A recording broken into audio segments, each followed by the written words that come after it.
So, you're planning to build a computer but feeling lost on the parts to buy or how they work. Don't worry, you're not alone. But you're in luck because in this video, I'll break down each component, explain compatibility rules, and make it easier to understand by comparing them to something we all understand, the human body. So let's go. First up, we have the CPU, or the Central Processing Unit. Think of this as the brain of the computer. Just like your brain processes thoughts, decisions, and instructions, the CPU processes all the commands to make your computer run. For example, when you type on the keyboard, the CPU is deciding how to handle it. The faster the CPU, the quicker your computer thinks. There are two major CPU brands for desktop computers, which you can buy right now. They are Intel and AMD, each with their own advantages. Intel has good encoders, which helps with certain creative workflows, while AMD is currently leading in gaming performance. Right now, we have the Intel Ultra series from Intel, while we have the Ryzen series from AMD. If you're looking for a good gaming CPU right now, I would suggest getting the Ryzen X3D CPU series from the AM5 lineup, as they have large AMD 3D V-Cache, which favors gaming performance very well, like the Ryzen 9 9800X3D.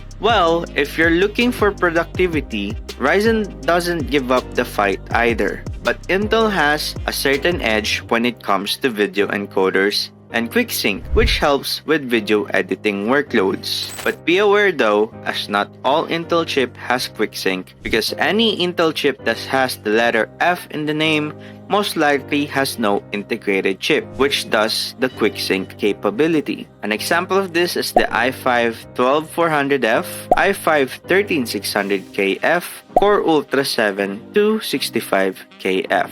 All K versions and standard version has QuickSync, so look for those if you have creative workloads, especially in video editing. So what do you usually look for in a good CPU? Well, when choosing a CPU, you can focus on these three factors. One is clock speeds. The higher base and boost clocks often translate to faster performance. Second is core or thread count. More cores and more threads improve multitasking and handle heavy workloads better. And the last one is cache size. Larger caches enhance performance, especially in gaming and data-heavy tasks. Okay, now we're done with the brain of your computer. Let's check out the other parts. Next, we've got the motherboard, which is like the computer's nervous system. It connects every part of the computer, the CPU, memory, storage, and more, just like the nerves connect different parts of your body to your brain. It's the communication hub ensuring everything works together seamlessly. If the motherboard isn't working, the whole system shuts down.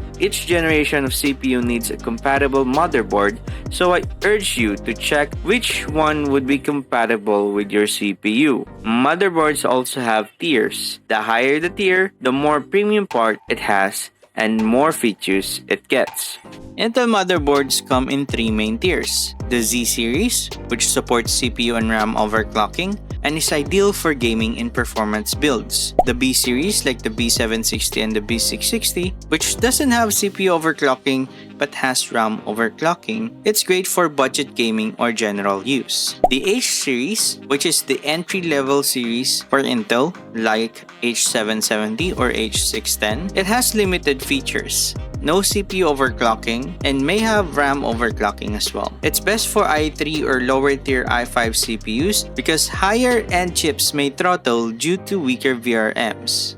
AMD follows a similar three-tier structure, starting with the X series like the X670 or X570. It has full overclocking support for CPU and RAM, more PCIe lanes and ports, and it's best for Ryzen 7 or Ryzen 9 and high-performance builds. Next is the B series like the B550 or the B650. It supports some overclocking, fewer PCIe lanes than X series, but is ideal for Ryzen 7 and Ryzen 5. It's best for budget gaming performance builds. And lastly, the A series like the A620 or A520. It's the entry-level series for AMD, no overclocking support, may have RAM overclocking support, limited connectivity, and perfect for Ryzen 3 or budget builds.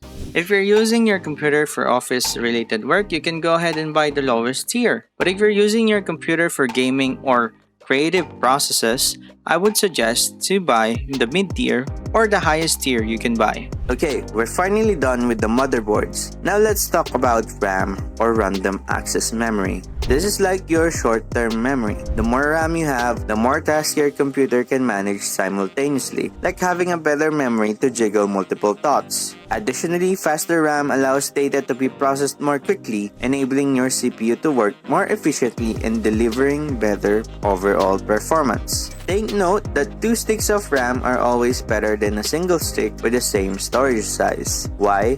It's because it's like having 2 brains working together instead of just one. This allows your computer to handle tasks more efficiently by using something called dual channel memory. But don't go overboard. For example, having 4 sticks of RAM instead of 2 might actually hinder your performance, especially true on DDR5 RAMs. That's because the CPU has to work harder to manage 4 sticks at high speeds, which can slow things down in certain cases. So what kind of RAM should I be looking for? Well, RGB doesn't matter with RAM. What's important is that it has higher clock speeds. The higher the speed of the RAM, the better it will be in productivity. For DDR4 RAM, I suggest to have 3600 MHz or above. For DDR5, I suggest 6000 MHz and above.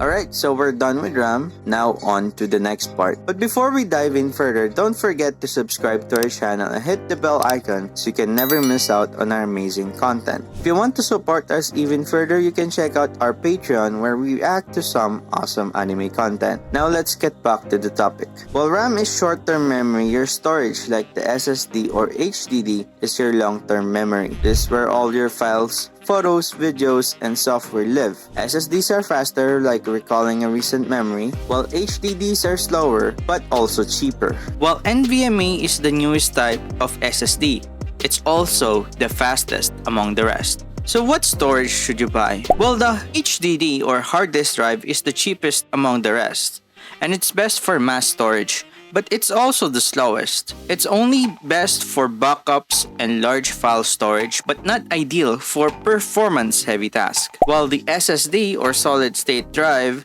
has no moving parts, it's faster than HDDs, its speeds reach up to 500 megabytes per second, and it's great for boot times and overall system performance. While the NVMe SSD uses the PCIe interface for ultra-fast speeds. It can go up to 2000 to 7000 megabytes per second, and it's ideal for gaming, video editing, and high-performance applications. Since the NVMe prices are close to the regular SSDs, it's better to skip the SSDs and go straight for NVMe if your system supports it. For best experience, I highly suggest to install your operating system and games on the fastest drive you have, like the NVMe or SSD. This ensures quick boot times and smooth performance. The next is the power supply. It is like the heart of your computer. It pumps electrical energy through the system to keep everything running. Just like your heart pumps blood to power your body. And just like your heart, it needs the right kind of fuel. Your power supply needs the right wattage to keep all the parts performing smoothly. General rule is to never cheap out on the power supply, as cheap power supplies will either not deliver the right amount of power to your components or blow up and damage your other components too. I suggest to check out how much wattage your GPU needs and stick to an tier A or tier B in the PSU tier list, which I will provide in the description below. Finally, let's talk about GPU or graphics processing unit. This is like your eyes. It processes all the visuals you see on your screen, whether you're gaming, watching videos, or editing photos. A powerful GPU means better graphics and better performance, especially for gamers and creatives. There are 3 main GPU manufacturers today: Intel with their Arc series, AMD with their Radeon series, and Nvidia with their RTX series. So which one should you buy? Intel Arc is a newcomer to the GPU scene, offering great value at competitive prices. AMD Radeon is known for their strong gaming performance that competes with Nvidia, but still lags behind in creative workloads and ray tracing capabilities. While the Nvidia RTX offers top-tier performance, best AI compatibility, and best performance in creative tasks and ray tracing, but it also has a premium price. For budget builds, I recommend either the Intel Arc or AMD Radeon series. For pure gaming, with or without ray tracing, go with AMD Radeon. For creativity-focused tasks and heavy ray tracing, I'd suggest an Nvidia mid-tier GPU like the RTX 4070.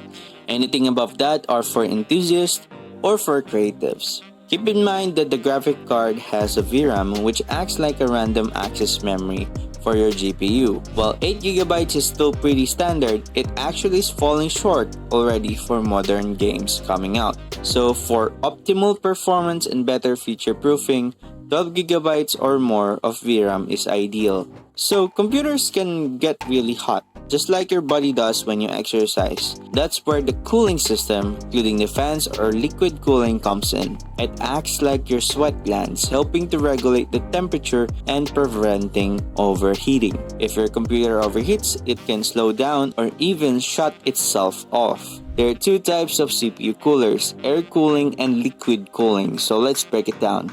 Air cooling uses heatsink, typically made of metal, to absorb the heat from the CPU, and then a fan blows air across the heatsink to dissipate the heat away from the system. They're cost-effective, reliable, is simple to install, and has low maintenance since there's no liquid involved. While liquid coolers usually use a closed-loop system of pipes filled with coolant, or it can be an AIO, or an all-in-one solution where the liquid coolers already has a pipe and water block mounted on the CPU. Its advantages are that it has better performance because they're more efficient at dissipating heat, especially for overclocked CPUs. They can operate more quietly than large air coolers too, especially under load, but it can get expensive and has a larger potential for failure. Though rare, the pump may fail or leaks can cause damage to your components. Ultimately, your choice depends on your needs and budget. Air cooling is great for most users, especially if you want an affordable, low-maintenance solution. Liquid cooling is ideal if you're looking for top-tier performance, quieter operation, and you need more room in your case. So, we're finally at our last component, which is the case. It's the outer shell of your computer. This is like your skin. The case protects all the internal components from dust, damage, and external elements, just like your skin protects your organs. So there you have it, your computer parts explained in the most simplest way possible. If you found this helpful, give a thumbs up, subscribe for more tech tips, and let me know in the comments which part you found the most interesting. You can also support us through our Patreon, where we will have amazing anime content, which I will also link below. See you on the next video.